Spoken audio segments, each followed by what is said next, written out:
ಬ್ಯಾಂಕ್ಗಳಲ್ಲಿ ತಮ್ಮ ಆರ್ಥಿಕ ವ್ಯವಹಾರವನ್ನು ಮಾಡಿದ್ದೇ ಆದಲ್ಲಿ ಸಹಕಾರ ಸಂಘಗಳು ಆರ್ಥಿಕವಾಗಿ ಸದೃಢವಾಗಿ ಬೆಳೆದು ರಾಷ್ಟ್ರೀಯ ಬ್ಯಾಂಕುಗಳನ್ನು ಮೀರಿಸುವಂತಹ ಸೇವೆಯನ್ನು ಸಾರ್ವಜನಿಕರಿಗೆ ಮತ್ತು ರೈತರಿಗೆ ನೀಡಲು ಸಾಧ್ಯವಾಗುತ್ತದೆ ಎಂದು ಹಾಸನ ಜಿಲ್ಲಾ ಸಹಕಾರ ಕೇಂದ್ರ ಬ್ಯಾಂಕಿನ ಅಧ್ಯಕ್ಷ ಸೋಮನಹಳ್ಳಿ ನಾಗರಾಜ್ ಅಭಿಪ್ರಾಯಪಟ್ಟರು.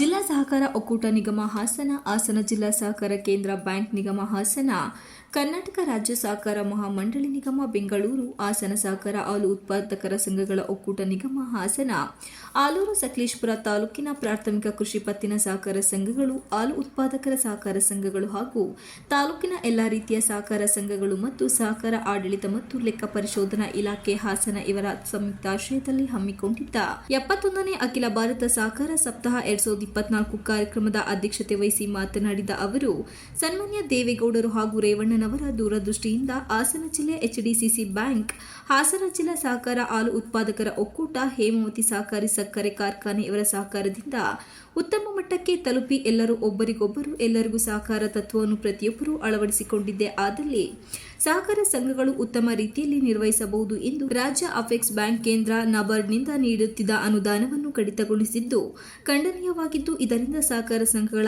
ಆರ್ಥಿಕ ಸ್ವಾಯತ್ತತೆಗೆ ಪೆಟ್ಟು ಬಿದ್ದಂತಾಗಿದೆ ಎಂದರು. ಎಚ್ಡಿಸಿಸಿ ಬ್ಯಾಂಕ್ ನಿರ್ದೇಶಕ ಗಬ್ಬೆನಹಳ್ಳಿ ಜಗದೀಶ್ ಮಾತನಾಡಿ, ಸಹಕಾರ ಕ್ಷೇತ್ರವು ಬಲಗೊಂಡಲ್ಲಿ ಇನ್ನುಳಿದ ಎಲ್ಲಾ ಕ್ಷೇತ್ರಗಳು ಬಲಗೊಳ್ಳುತ್ತವೆ. ಇದುವರೆಗೆ ನಮ್ಮ ಸಹಕಾರ ಬ್ಯಾಂಕ್ 1,75,000 ರೈತರಿಗೆ 1,250 ಕೋಟಿ ರು ಸಾಲ ಸೌಲಭ್ಯವನ್ನು ವಿತರಿಸಿದ್ದು, ಇಂದಿನ ದಿನಗಳಲ್ಲಿ ರೈತರು ಸ್ವಾವಲಂಬಿ ಜೀವನವನ್ನು ನಡೆಸುತ್ತಿದ್ದಾರೆ ಎಂದರೆ ಅದಕ್ಕೆ ಮೂಲ ಕಾರಣ ಸಹಕಾರ ಸಂಘಗಳು ಎಂದರು. 1983ರಲ್ಲಿ ಕೇಂದ್ರದ ನಬಾರ್ಡ್ ಅಪೆಕ್ಸ್ ಬ್ಯಾಂಕ್ಗಳಿಗೆ 90% ರೈತರ ಸಾಲ ಸೌಲಭ್ಯಕ್ಕಾಗಿ ಹಣವನ್ನು ಬಿಡುಗಡೆಗೊಳಿಸುತ್ತಿದ್ದು, ಆದರೆ ಇತ್ತೀಚಿನ ದಿನಗಳಲ್ಲಿ ಆ ಒಂದು ಶೇಕಡಾವಾರು ಪ್ರಮಾಣವನ್ನು ಕೇವಲ 10% ಪ್ರಮಾಣಕ್ಕೆ ಇಳಿಸಿದೆ ಎಂದು ಅಸಮಾಧಾನ ಹೊರಹಾಕಿದರು. ಎಲ್ಲವೂ ಕೂಡ ಬೇರೆ ಬೇರೆ ಕಾರಣಗಳಿಂದ ನಾಗರಾಜ್ ಅವರು ಹೇಳ್ತಾ ಇದ್ದಾರೆ, ಒತ್ತಿ ಹೇಳಬೇಕು ಅಂತ ಹೇಳಿ.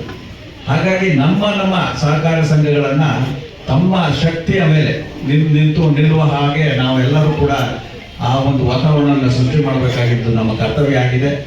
ನಾವು ಬೇರೆಯ ಅವಲಂಬನೆಗೆ ಒಂದು ಸಂಘಗಳ ಅಥವಾ ಬೇರೆ ಮೂಲಗಳ ನಾವು ಅವಲಂಬನೆಯನ್ನ ನಾವು ಕಡಿಮೆ ಮಾಡಿಕೊಂಡು ನಮ್ಮ ಕಾಲ ಮೇಲೆ ನಾವು ನಿಂತು ನಮ್ಮ ಸಹಕಾರ ಸಂಘಗಳನ್ನ ನಡೆಸಬೇಕಾದಂತಹ ಪರಿಸ್ಥಿತಿ ಮುಂದೆ ಬರ್ತಾ ಇದೆ.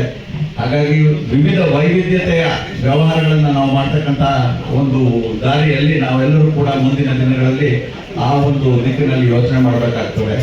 ಇದನ್ನೆಲ್ಲ ಹೇಳಿ, ಸಹಕಾರಿಗಳು ಯಾವತ್ತೂ ಕೂಡ ಬಹಳ ಉತ್ತಮವಾಗಿ ಈ ಸಂಘಗಳನ್ನು ಬಲಪಡಿಸುವ ನಿಟ್ಟಿನಲ್ಲಿ ರಾಜಕೀಯವನ್ನು ಕಡಿಮೆ ಮಾಡಿ ಸಂಘ ಶ್ರಮಿಸಬೇಕು ಅಂತ ಹೇಳಿ, ಅದರಲ್ಲಿ ಹೆಚ್ಚು ಪ್ರಾಧಾನ್ಯವನ್ನು ನಾವು ಯುವಕರು, ಮಹಿಳೆಯರು ಮತ್ತು ಅಬಲೆಯರಿಗೆ ಕೊಡ್ತಕ್ಕಂಥ ಕೆಲಸವನ್ನು ನಾವು ಮುಂದಿನ ದಿನಗಳಲ್ಲಿ ಮಾಡೋಣ ಅಂತ ಹೇಳಿ ಈ ದಿನ ಈ ಒಂದು ಉತ್ತಮವಾದಂತಹ ರೀತಿಯಲ್ಲಿ ಕಾರ್ಯಕ್ರಮವನ್ನು ಆಯೋಜಿಸಿರ್ತಕ್ಕಂತಹ ನಮ್ಮ TAPSMS ಅಧ್ಯಕ್ಷರು, ಜಿಲ್ಲಾ ಬ್ಯಾಂಕ್ನ ಅಧ್ಯಕ್ಷರಾದಂತಹ ಗಬ್ಬೆನಹಳ್ಳಿ ಜಗದೀಶ್ ಅವರಿಗೆ ಮತ್ತೊಮ್ಮೆ ನನ್ನ ವೈಯಕ್ತಿಕ ಅಭಿನಂದನೆಗಳು. ಹಾಗೂ ಇವತ್ತೇನು ಸಾರ್ವಜನಿಕರು ಅವರು ನಮ್ಮಲ್ಲಿ ಹಣ ಡೆಪಾಸಿಟ್ ಹೂಡಿಕೆ ಮಾಡ್ತಾರೆ, ಅವರಿಗೆ ನಾವು ರೈತರಿಗೆ ಸಾಲ ಕೊಡುವಂತ ಒಂದು ಪದ್ಧತಿ ಇಂದಿನೂ ನಮ್ಮಲ್ಲಿ ಅಂತಲ್ಲ, ಈ ರಾಜ್ಯದಲ್ಲಿ ಈ ದೇಶದಲ್ಲಿ ಇದೇ ವ್ಯವಸ್ಥೆ ಇರೋದು. ಅದಕ್ಕೆ ಹೇಳಿದರೆ ಇದೇ ಅವರು ಅವತ್ತಿನ ಸಹಕಾರ ಇಲಾಖೆಯ ತತ್ವ ಉದ್ದೇಶಗಳನ್ನ ಎಲ್ಲರೂ ಒಬ್ಬರಿಗಾಗಿ ಒಬ್ಬರು ಎಲ್ಲರಿಗಾಗಿ ಅಂತಂದ್ರೆ ಹಣನ ನಾವು ಕ್ರೋಢೀಕರಣ ಮಾಡ್ಕೋಬೇಕಾಗಿರೋದು ನಮ್ಮ ನಿಮ್ಮೆಲ್ಲರ ಜವಾಬ್ದಾರಿ.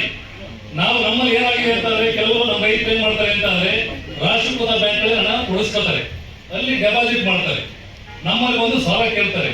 ನಾವು ಹೋದ ಕಡೆ ಎಲ್ಲ ನಮ್ಮ ರೈತರಿಗೆ ಹೇಳಿದಷ್ಟೇ ಕಿವಿ ಮಾತನ್ನ, ಇದು ನಿಮ್ಮ ಸಂಸ್ಥೆ, ನಿಮ್ಗೋಸ್ಕರ ಏನೋ ಸಂಸ್ಥೆ, ಇದು ಬೆಳೆಸಬೇಕಾದ್ರೆ ನಿಮ್ಮೆಲ್ಲರ ಜವಾಬ್ದಾರಿ. ನೀವೇನೇ ಹಣ ಆಯ್ತು, ನೀವು ಇಲ್ಲಿ ಹಣಕಾಸಿನ ವ್ಯವಹಾರ ಮಾಡಿ, ಇಲ್ಲಿ ಹಣ ಕೊಡಿಸ್ಕೊಳ್ಳಿ, ಇದು ನಿಮ್ಮಿಂದ ಇನ್ನೊಬ್ಬರಿಗೆ ಅನುಕೂಲ ಆಗಲಿ ನನ್ನ ಭಾವನೆ ನಿಮ್ಮಲ್ಲಿ ಬರಲಿ ಅಂತ ನಾವು ಹೋದ ಕಡೆ ಎಲ್ಲ ಸಹಕಾರಿ ಸಾಪ್ತಾಹಿಕ ಕಾರ್ಯಕ್ರಮ ಇರ್ಬೋದು, ಯಾವುದೇ ಕಾರ್ಯಕ್ರಮ ಇರ್ಬೋದು, ಅಲ್ಲಿ ಹೋದ ಕಡೆ ಎಲ್ಲ ನಮ್ಮ ಸಹಕಾರಿಗಳಿಗೆ ನಾವು ವಿಷಯನ ಮುಟ್ಟಿಸ್ತೀವಿ.